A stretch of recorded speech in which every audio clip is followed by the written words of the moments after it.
ഒരു ചെറിയ പലചരക്ക് കടയിൽ നിന്നും തുടങ്ങി ലോകമെമ്പാടുമുള്ള റീറ്റെയിൽ സാമ്രാജ്യത്തിന്റെ അധിപനായി മാറിയ എം.എ. യൂസുഫ് അലിയുടെ ഒരു കഥയാണ് ഞാൻ ഇന്ന് വിവരിക്കാൻ പോകുന്നത്. എം.എ. യൂസുഫ് അലിയുടെ കഥ കേവലം സമ്പത്ത് കുന്നുകൂട്ടുന്നതിനെ കുറിച്ചുള്ള ഒന്നല്ല, മറിച്ച് അതൊരു മികച്ച കാഴ്ചപ്പാട്, കഠിനാധ്വാനം, അതിജീവനശേഷി, മാനുഷിക ബന്ധങ്ങളുടെ ശക്തി എന്നിവയെക്കുറിച്ചുള്ള ഒരു പാഠമാണ്. കേരളത്തിലെ ഒരു ചെറിയ ഗ്രാമത്തിൽ നിന്നും ഒരു ബാലൻ തന്റെ യാഥാർത്ഥ്യങ്ങളുടെ അതിരുകൾക്കപ്പുറം സ്വപ്നം കാണുകയും ഒരു ആഗോള പാരമ്പര്യം കെട്ടിപ്പടുക്കുകയും ചെയ്തതിൻ്റെ കഥയാണിത്.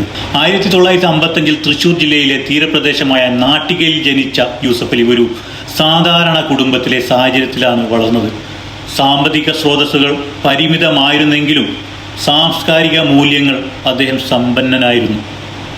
അദ്ദേഹത്തിൻ്റെ കുടുംബത്തിലെ ചെറിയ റേഷൻ പലചരക്ക് കടയിലെ സഹായിയായിക്കൊണ്ടായിരുന്നു അദ്ദേഹം വ്യാപാരത്തിലേക്കുള്ള ആമുഖം ആദ്യപടി തുടങ്ങിയത്. ഇത് കേവലം ഒരു ജോലിയായിരുന്നില്ല, അത് അദ്ദേഹത്തിൻ്റെ വ്യാപാര സ്കൂളായിരുന്നു. ചെറിയ കടയിൽ നിന്നും വെച്ചാണ് അദ്ദേഹം റീറ്റെയിൽ ബിസിനസ്സിൻ്റെ അടിസ്ഥാന പാഠങ്ങൾ പഠിച്ചത്. ഒരു പുഞ്ചിരിയോടെ എല്ലാ ഉപഭോക്താക്കളെയും ബഹുമാനത്തോടെ സമീപിക്കേണ്ടതിൻ്റെ പ്രാധാന്യം അന്ന് അദ്ദേഹം മനസ്സിലാക്കി. വലിയ സ്വപ്നങ്ങൾ കാണുന്ന ഒരു യുവാവിൻ്റേതായിരുന്നില്ല അദ്ദേഹം അക്കാലത്ത്. കേരളത്തിലെയും ഇന്ത്യയിലും സാഹചര്യങ്ങൾ വലിയ വ്യാപാര മുന്നേറ്റങ്ങൾക്ക് അനുയോജ്യമായിരുന്നില്ല.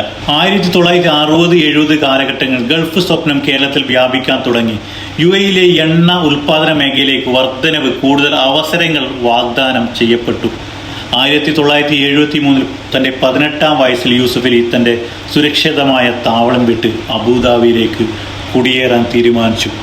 ഏതാനും വസ്ത്രങ്ങളും മനസ്സും മാത്രമായിരുന്നു അന്ന് അദ്ദേഹത്തിന്റെ കൈമുതലായി ഉണ്ടായിരുന്നത്. അബുദാബിയിലെ അദ്ദേഹത്തിന്റെ അമ്മാവനായ MK അബ്ദുള്ളയുടെ ചെറു വ്യാപാര സ്ഥാപനമായ MK ഗ്രൂപ്പിൽ ചേർന്നു.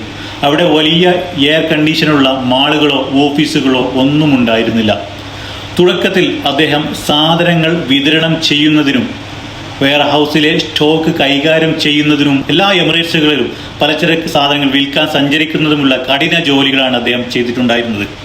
മരുഭൂമിയിലെ ചൂടിൽ കുറഞ്ഞ സൗകര്യങ്ങളോട് കൂടിയുള്ള ആ ജോലി അദ്ദേഹം വളരെ കഠിനമായിട്ടാണ് ചെയ്തിട്ടുണ്ടായിരുന്നത്. മറ്റുള്ളവർ പ്രയാസം കണ്ടപ്പോൾ യൂസഫ് അലി അവിടെ അവസരങ്ങൾ കണ്ടു.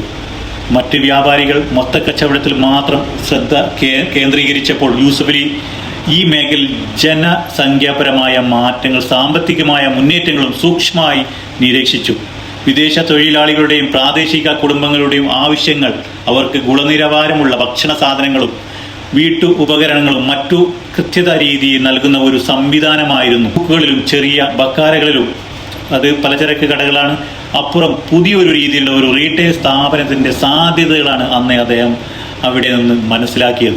വ്യാപാരത്തിൽ മൊത്തക്കച്ചവടത്തിൽ നിന്ന് റീറ്റെയിൽ സ്ഥാപനങ്ങളിലേക്ക് ശ്രദ്ധ കേന്ദ്രീകരിക്കാനുള്ള അദ്ദേഹത്തിന്റെ ആഗ്രഹം കുടുംബത്തെ ബോധ്യപ്പെടുത്തി. 1980-യുടെ അവസാന ഘട്ടത്തിൽ ആധുനിക UAE തുടക്കകാലത്ത് അദ്ദേഹം ആദ്യത്തെ സൂപ്പർ മാർക്കറ്റ് സംരംഭം തന്നെ ആരംഭിച്ചു. മറ്റു വ്യാപാരങ്ങളിൽ നിന്ന് വ്യത്യസ്തമായി അദ്ദേഹം ലോകത്തിന്റെ പല ഭാഗങ്ങളിൽ നിന്നും നേരിട്ട് സാധനങ്ങൾ ഇറക്കുമതി ചെയ്യുകയും ഇത് ഉൽപ്പന്നങ്ങളുടെ ഗുണനിലവാരം ഉറപ്പാക്കുകയും വില കുറയ്ക്കാൻ സഹായിക്കുകയും ചെയ്തു. ഈ രീതിയിൽ ഉപഭോക്താക്കളെ ആകർഷിച്ചു. ഗുണനിലവാരമുള്ള ഉൽപ്പന്നങ്ങൾ കുറഞ്ഞ വിലയ്ക്ക് ലഭ്യമാകുന്നതിൽ അദ്ദേഹം ഏറെ വിജയിച്ചു എന്ന് വേണം നമ്മൾ കരുതാൻ. ലുലു എന്ന ബ്രാൻഡിന്റെ ജനനം 1990 ഗൾഫ് യുദ്ധം ആരംഭിച്ചപ്പോൾ പല വിദേശ കമ്പനികളും ഈ മേഖലയിൽ നിന്ന് പിൻവാങ്ങി. എന്നാൽ യൂസഫ് അലി തന്റെ പ്രതിസന്ധിയെ ഒരു അവസരമായി അദ്ദേഹം കണ്ടു. അദ്ദേഹം ഈ സമയത്ത് ലുലു ഹൈപ്പർ മാർക്കറ്റ് എന്ന പേരിൽ തന്റെ ആദ്യത്തെ സംരംഭം അബുദാബിയിൽ ആരംഭിച്ചു. ലുലു ഹൈപ്പർ മാർക്കറ്റുകളുടെ റീറ്റെയിൽ വ്യാപാരത്തിന്റെ രീതി തന്നെ മാറ്റിമറിച്ചു. വിശാലമായ സൗകര്യങ്ങൾ,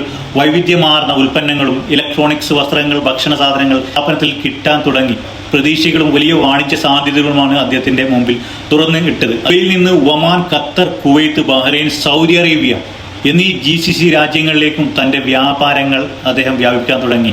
ഇന്ത്യയിലെ ലുലു മാൾ കൊച്ചിയിലാണ് അദ്ദേഹം തുടങ്ങിയത്. ഈജിപ്ത്, ഇന്തോനേഷ്യ, മലേഷ്യ എന്നിവിടങ്ങളിലും ലുലു മാളുകൾ ആരംഭിച്ചു. എന്തായാലും യൂസഫ് അലിയെ പോലെയുള്ള മനുഷ്യ പറ്റുള്ള കച്ചവടക്കാർ ഇനിയും നമ്മുടെ നാട്ടിൽ വളർന്നു പന്തലിച്ചു വരട്ടെ എന്ന് നമുക്ക് ആശംസിക്കാം.